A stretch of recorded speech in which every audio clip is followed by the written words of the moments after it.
오늘은 하나님 그 아름다운 이름 이란 제목으로 말씀을 상고합니다. 오늘 이 시편은 그야말로 하나님을 아주 높이 높이 찬양하는 이런 감격의 시입니다. 그래서 하나님 당신의 이름이 어찌 그리 아름답습니까? 라고 그냥 거듭거듭 이렇게 감탄의 그런 고백을 하고 있는데, 여기 아름답다라고 하는 단어는 그냥 우리가 생각하듯이 아우 참 정말 아름답네 이런 겉모양을 말하는 게 아닙니다. 바로 하나님이라고 하는 그 분의 모든 것을 다 깨닫고 보니까 깊고 깊은 그 하나님의 그 마음이 얼마나 아름다운지 모르겠습니다. 그런 뜻이에요. 단어가 아디르라고 쓰는데 원어가 이게 위엄이 있다 또는 위대하다, 존귀하다 이런 뜻이 담겨져 있어요. 그래서 하나님 너무너무 위대하십니다. 이런 고백인 줄 믿습니다. 그렇다면 이것을 쓴 저자가 누구냐? 다윗이라고 그랬어요. 다윗은 태어날 때부터 이 시적인 감성이 뛰어난 사람인데, 단순히 시적 감성만 가졌다면 이렇게 깊고 오묘한 감동을 낼 수가 없어요. 무엇보다도 다윗은 믿음의 사람이에요. 하나님께서 인류를 쭉 스캔해 보니까 제일 처음에 눈에 들어온 사람이 아브라함, 두 번째로 그 후손 중에서 눈에 들어온 사람이 다윗이에요. 그러니까 얼마나 하나님이 고르고 뽑아서 택한 사람인지 몰라요. 근데 아무렇게나 택한 게 아니고 정말 택할 만큼 훌륭한 믿음을 가진 사람이었어요. 그래서 다윗에게 또 많은 영적인 것들을 주셨는데, 다윗을 통해서 많은 계시가 임했습니다. 특별히 어떤 계시? 메시아 계시. 메시아가 오신다는데 왜 다윗에게 주셨을까? 다윗의 자손으로 오기 때문에. 다윗의 혈통을 타고 아브라함과 다윗의 자손, 바로 메시아, 그분이 우리가 믿는 구주 예수 그리스도신 줄 믿습니다. 그렇기 때문에 다윗의 시편을 읽으면 기가 막힌 이러한 예언과 또 계시가 많이 나오는데, 대표적인 구절이 바로 오늘 본문이에요. 우리는 뭐 겉으로만 아름답습니다 하고 입술로 찬양하는 거로 끝나는 게 아니라 너무나 깊은 진리를 깨닫는 것이고, 뿐만 아니라 오늘날 그것이 성취돼서 우리들에게 주어졌다는 사실을 깨달으면 소름 돋을 만큼 너무나 감동이 큰 말씀이다, 그 말이에요. 다윗은 어려서는 목동이었어요. 형이 7명이나 있었는데 그들이 일찍 다 전쟁에 나갔기 때문에 막내만 남아서 그냥 아버지 심부름 하다가 일찍이 목동된 거예요. 그래서 그는 사냐를 돌아다니면서 양떼를 이끌고 이 자연세계를 많이 다닌 사람이고, 또 낮에만이 아니라 멀리 나가면 양떼들을 그곳에서 재우는 거예요. 그리고 자기는 밤새도록 뜬 눈으로 지키는 거예요. 왜? 거기 곰도 나타나고 사자도 나타나서 그가 때려잡은 적이 있잖아요. 뿐만 아니라 그가 그냥 눈만 뜨고 있는 게 아니라 모든 사냐를 쳐다보고 하늘도 쳐다보고 천체를 쳐다보고 하면서 하나님이 주신 그 영감으로 바로 계시가 임하고, 그래서 자연의 계시를 그는 받아서 이렇게 고백하고 있는 사람이에요. 뿐만 아니라 하나님이 메시아를 계시하셔서 오늘 본문에 우리가 너무 놀라운 그런 고백을 깨달을 수가 있는 거예요. 우리도 그러한 영성으로 살아서 다윗과 같은 심정으로 이렇게 주님을 찬양하고 감사하고 고백하며 사시기를 바랍니다. 자, 3가지가 있어요. 첫째는 1절, 3절, 9절에 보면 창조주이심을 그렇게 감탄하고 하나님을 위대하다고 고백하고 있어요. 창조주가 얼마나 위대한 것인가를 분명하게 설명했어요. 자, 먼저 한번 1절을 같이 읽겠습니다. 여호와 우리 주여, 주의 이름이 온 땅에 어찌 그리 아름다운지요, 주의 영광이 하늘을 덮었나이다. 다윗이 모든 땅을 쳐다봤을 때, 그리고 하늘을 쳐다봤을 때 놀라운 영감이 임한 거예요. 그래서 주의 이름이 온 땅이 어찌 그리 아름다운지 그랬어요. 보통 사람 같으면 이야, 전에 저 산에 저 푸르른 나무 좀 봐, 얼마나 멋져. 저 바다를 봐, 얼마나 수평선이 기가 막혀. 저 들판을 봐, 저 꽃들이 얼마나 아름다워, 이랬을 텐데 다윗의 고백은 좀 달라요. 저 땅을 보니까 온통 하나님의 이름이 가득하구나, 그 놀라우신 이름을 내가 찬양하지 않을 수가 없구나라고 거기서 하나님을 발견하고 있단 말이에요. 온 땅을 보니까 하나님이 가득하셔요. 그러더니 또 하늘을 보니까 하나님의 영광이 가득하다고 이렇게 고백하는 거예요. 이게 바로 영적인 사람의 영의 눈인 줄 믿습니다. 왜 그렇게 그가 그렇게 고백할 수밖에 없었느냐? 여러분, 성경에 보면요, 분명히 이 자연 세계를 하나님이 창조하심으로 자연 세계를 보면 그 안에 하나님을 발견한다고 분명히 성경에 말씀한 줄 깨달으시기 바랍니다. 새벽기도 나오신 분은 지난번 로마서를 우리가 했는데 그 핵심을 4번이나 추렸거든요. 근데 그 첫 번째 말씀이 바로 하나님은 계시하셨다는 거예요. 우리는 눈이 멀어서 모르는데 하나님이 비밀을 우리에게 계시해 주심으로 성령으로 깨달았다는 거예요. 그 몇 가지 계시 중에 하나가 자연 계시라는 게 있어요. 자연 계시는 산을 쳐다봐도 하나님이 거기 계시고, 또 하늘을 쳐다봐도 하나님이 거기 계셔요. 그래서 하나님이 계시구나 하고 하나님을 예배할 수 있는 힘이 우리가 머리가 좋아서 뭘 찾아내서가 아니라 하나님이 만드신 창조의 세계가 곧 하나님이 하신 거라는 걸 알고 하나님을 찬양하고 예배한단 말이에요. 거기에 가장 정통한 사람이 바로 다윗이에요. 왜? 어려서부터 양들을 이끌고 사냐를 얼마나 많이 돌아다녔는지, 어려서부터 밤새도록 양을 지키면서 하늘을 쳐다보고 그 하늘의 달과 별들 속에서 얼마나 하나님이 깊은 깨달음을 주셨는지 이렇게 종합적으로 표현할 수가 있었다 그 말이에요. 자, 로마서 1장 19절에 이렇게 명쾌하게 자연계시를 설명했어요. 이는 하나님을 알만한 것이 그들 속에 보임이라. 하나님 만드신 피조세계에 하나님을 알만한 것들이 다 그 안에 들어있다는 거예요. 나무 하나하나를 봐도, 들풀 하나하나를 봐도, 산에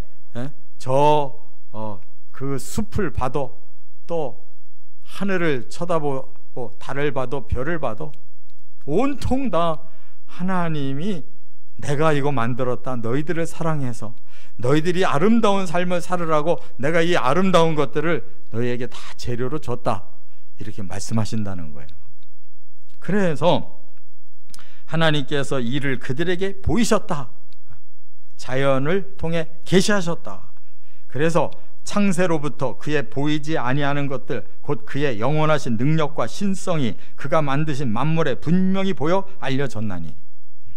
우리가 창조를 모르잖아요. 그 세계를 모르는데 하나님은 그 창세기의 그 처음 세계로부터 지금까지의 모든 걸 다 우리에게 계시로 알려주셔서 하나님의 능력, 하나님의 신성, 하나님이 만물을 어느 정도로 우리에게 주셨는지 다 알게 됐다는 거 깨달으시기 바랍니다.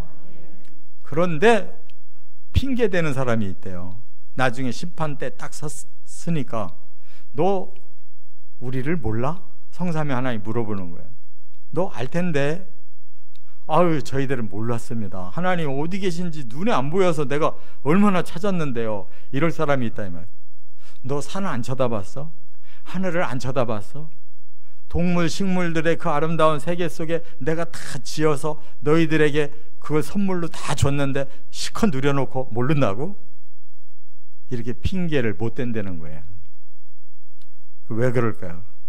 이 사람들이 죄를 져가지고 양심이 마비되고 그리고 하나님의 영이 통하지 않게 막혀버리니까 아무리 쳐다봐도 산에 가면 야호만 할 줄 알았지 하나님을 못해. 야훼를 해야 진짜인데 야호로 끝난단 말이에요. 이게 문제인 줄 깨달으시 바랍니다. 그래서 우리 성도들이 등산 가거든 야호 하지 말고 조금 발음을 바꿔요. 다 멀리 쳐다보고 야훼 하면 하나님이 기뻐하실 줄 믿습니다. 오늘 처음 듣는 분이 또 계실 거예요. 야훼가 뭐길래? 야훼가 여호와고 여호와가 하나님이에요. 자, 두 번째, 2절에 보면 다윗이 왜 이렇게 또 놀라고 하나님을 또 향해 이렇게 감탄하고 영광 돌리는지 아는데 2절은 뭘 말씀하고 있느냐? 하나님 공의의 심판자시다라는 것을 너무너무 깊이 깨달았어요. 이 세상 보면 엉망이잖아요. 공의가 어째서 세상에 말만 공의라고 하지 전부 불이고 불법이고 그냥 남의 거 빼앗고 뭐 죽이고 얼마나 더러운 세상에. 근데 다윗은 바로 공의의 심판자가 반드시 눈을 부릅뜨고 계시다는 걸 알았다 이 말이에요. 자, 2절 같이 읽겠습니다.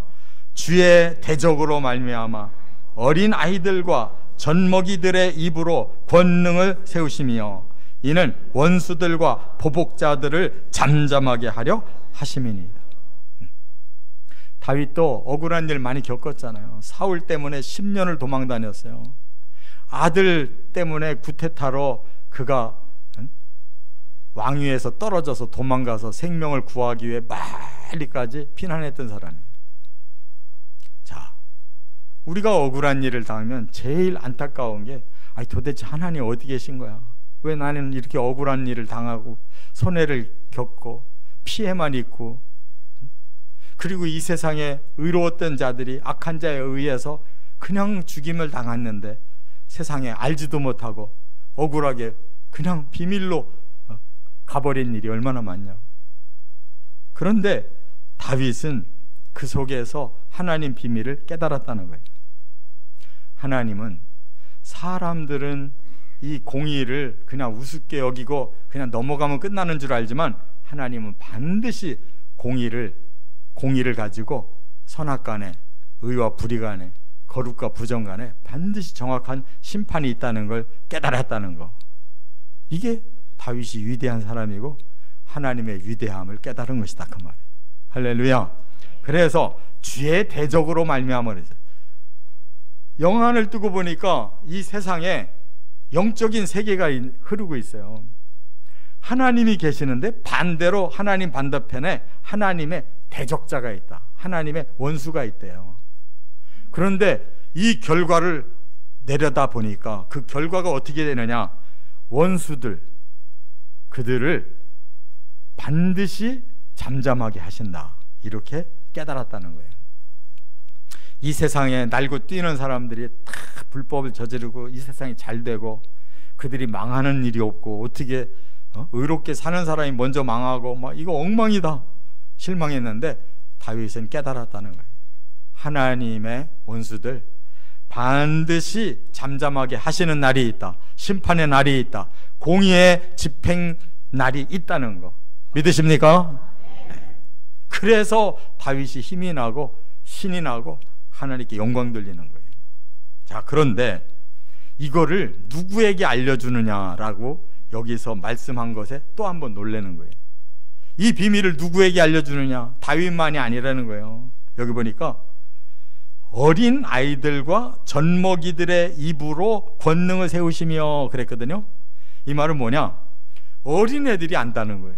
젖먹이들이 알고 권능 세워준다는 말은 하나님의 뜻을 완벽하게 펼쳐 놓는다는 거예요. 우리 어른들이 못하는 일을 아기들이 그 순수한 그 마음을 가진 아이들에게 먼저 그걸 알려주셔서 그들이 하나님을 찬양하고 이것을 입증하는 날이 올 거라는 거예요. 정말 그 날이 왔을까요? 이 말씀이 성취된 날이 왔어요. 그게 뭐냐? 이미 구약에 이렇게 예언을 주셨으면 하나님은 반드시 그 다음에 성취를 시키시죠. 예수님 시대에 성취된 거예요. 마태복음 21장에 보시면 예수님이 이제 끝날 때가 되셔가지고 성전에 들어가셨어요. 그랬더니 막 아이들까지 나와서 막 호산나 찬양하고 예수님은 무슨 왕처럼 맞아들인 거예요. 그런데 예수님이 그때 타신 게 뭐였어요? 백마를 탔나요? 아니, 작은 나귀 새끼를 탔다고 그랬어요.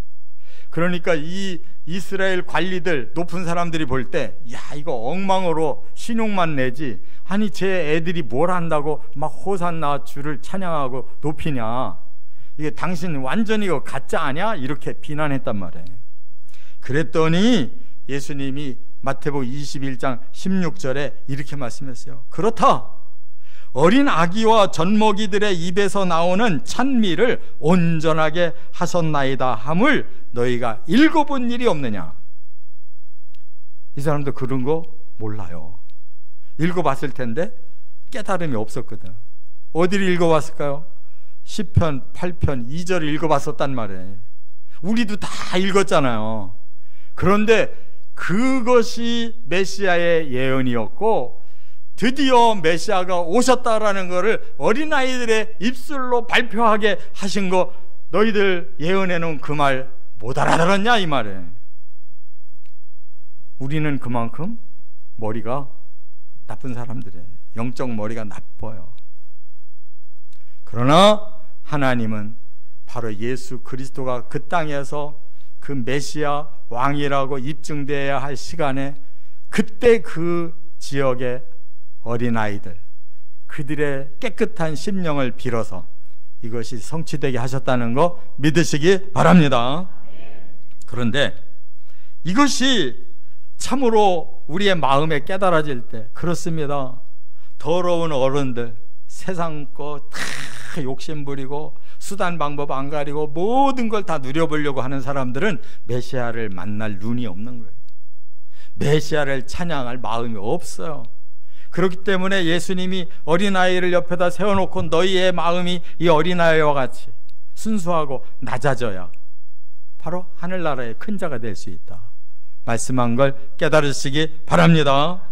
그러면 그제서야 어린아이들과 같은 심령으로 주님을 찬양하고, 주님이 우리의 왕으로 오셔서 반드시 공의로 심판할 걸 믿습니다 라고 고백할 줄 깨달으시기 바랍니다. 세 번째, 또 하나가 있어요. 여기 4절부터 8절에 보니까 뭐가 그렇게 감격스러웠느냐, 구원의 완성자이십니다 라고 감격하고 있는 거예요. 구원을 완성하실 분, 그게 메시아라는 거예요. 자, 4절과 5절을 같이 한번 읽겠습니다. 사람이 무엇이기에 주께서 그를 생각하시며 인자가 무엇이기에 주께서 그를 돌보시나이까. 그를 하나님보다 조금 못하게 하시고 영화와 존귀로 관을 씌우셨나이다. 이게 메시아의 구원을 지금 예언하는 말씀이에요. 이게 얼마나 깊은 내용인지 몰라요. 다윗은 겉으로 보면 하나님, 우리 사람들이 뭐 대단하지도 못한데 어찌 그렇게 우리 사람을 위하는 생각이 그렇게 많으십니까? 어찌 그리 우리를 이렇게 잘 돌봐주십니까? 5절에는 어찌 우리가 뭐라고 영화와 존귀의 관까지 씌우신다는 말입니까? 라고 감격할 텐데, 이거는 사실은 뒷부분은 메시아에게 주시는 말씀이지 우리 것이 아니에요. 우리는 그럴 자격이 없어요. 그걸 어디서 아느냐면, 사람이 무엇이기에 하는 말은 다윗의 고백인 동시에 정의예요. 정의. 사람은 누구냐? 여기 사람이라는 원어가 뭐냐면 에노시라고 썼거든요. 에노시라는 사람은 연약한 존재라는 뜻이에요. 지금 뭐 하나님이 위대하게 해놓으셨다는 뜻이 아니에요. 우리는 처음 아담부터 바로 죄짓고 바로 저주받고 그 죄성이 계속 우리 안에 유전이 돼가지고 우리 속에 죄가 가득하고 그 죄 때문에 우리는 타락했고 저주를 받아서 멸망을 앞두고 있는 사람들이에요. 사람이 뭐가 대단하겠어요? 다윗은 정말 사람의 정체를 제대로 알기 때문에 제대로 고백한 거예요. 우리는 죄투성이인 너무나 연약한 존재입니다 라고 고백한 거라 그 말이에요. 그렇기 때문에 하나님의 생각, 하나님의 돌보심은 불쌍해서 사랑하는 거예요. 깨달으시기 바랍니다. 그런데 어찌 지금 영화와 존귀의 관까지 얘기했을까? 이거는 우리가 그렇게 할 수 있는 게 아니고, 누가 여기 보니까 인자가 무엇이기에 그를 돌보시나이까. 드디어 주인공이 그렇게 하실 분이 나타난 거예요. 그분이 인자라는 뜻이에요. 할렐루야. 인자라는 말은 벤 아담이에요. 벤 아담. 아담이 사실은 사람이라는 단어예요. 사람. 죄 짓기 이전에는 아담 그랬지만 죄 짓고 나니까 에노시가 돼버린 거예요. 연약한 존재. 그런데 예수님은 인자래요. 오늘 이 시편 8편에 메시아의 이름을 붙여주셨어요. 인자다. 이 말은 사람의 아들이라는 말이에요. 그러나 죄 없는 사람의 아들이에요. 인류의 최초의 죄 없는 사람으로 이 땅에 오신 분이 예수님이신 줄 믿으시기 바랍니다. 그래서 아담의 후예가 아닌 하나님이 직접 죄 없는 아담을 내셨단 말이에요. 그분이 메시아시고 그분이 예수님이시단 말이에요.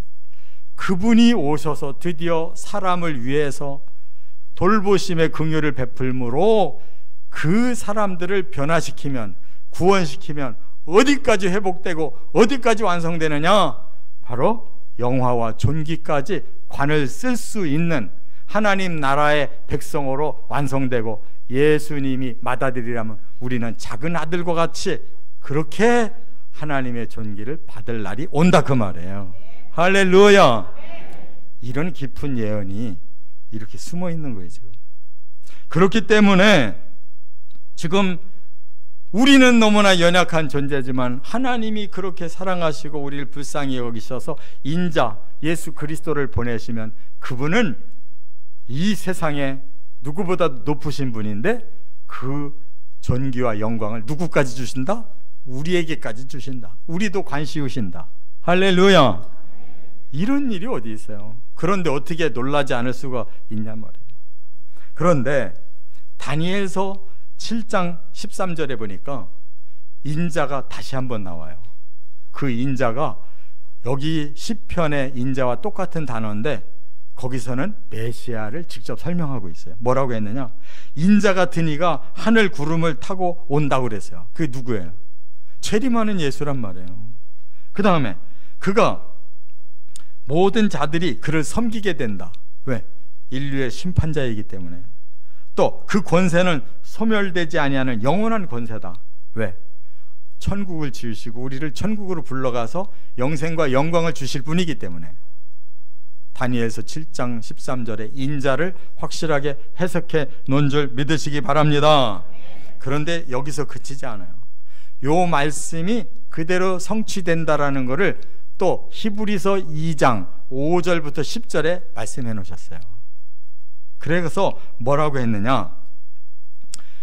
히브리서 2장 5절부터 10절에 보면 그는 잠시 동안 천사보다 못하게 하시며 영광과 존귀로 관을 씌우시며, 지금 여기 본문을 다시 인용했죠.